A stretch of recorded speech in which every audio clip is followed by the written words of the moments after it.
Alright, it's time for your next challenge. This time, you'll get some practice laying out some views with SwiftUI. Specifically, your challenge is to lay out the final row of Bullseye, the score row. This contains a number of views. First, there's a button view labeled Start Over, which the user will press to start a new game. It will eventually reset the score to 0 and the round to 1. Next, there are two text views for the score, one containing the text score and one containing the score value. For now, the score will be set to a placeholder value of 999999. Then there are two round views, one containing the text round and one containing the number of the current round. For now, this number will be set to a placeholder value of 999. Finally, there's a button view labeled Info, which the user will eventually press to get more information about the game. It will eventually take the user to another screen where they'll see that information. Don't forget that these should all be in a row, which means that you'll need an H-stack. For right now, they're going to be all crammed together without the spacing that you see in that screenshot, but you'll learn how to fix that in the next episode. So at this point, pause the video and see if you can lay out these SwiftUI views yourself. Don't worry if you get stuck. You can always unpause and see the solution, and just having given it a solid try will be a great learning experience.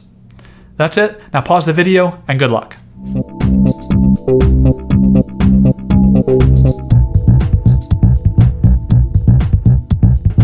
All right, so let's lay out this score row. So I'm going to first add a H-stack into the app, and I'm going to add it with the library this time. So click the plus, drag a horizontal stack into the score row.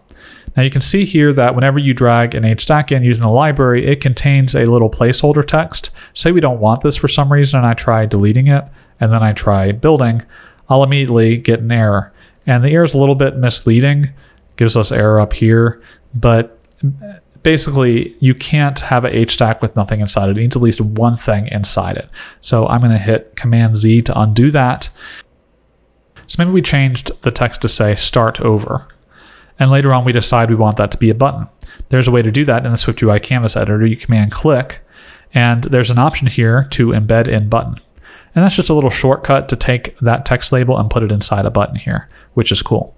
So I can take that Start Over button, and I can add another one here called Info. Okay, and say we want 4 text views in between these buttons. So we just do text like so, and inside put score. And I'm just going to copy and paste this 3 more times for the other 3 labels. So for the score, after that score label, we're going to have a placeholder value of 999999. And then the next one is going to say round.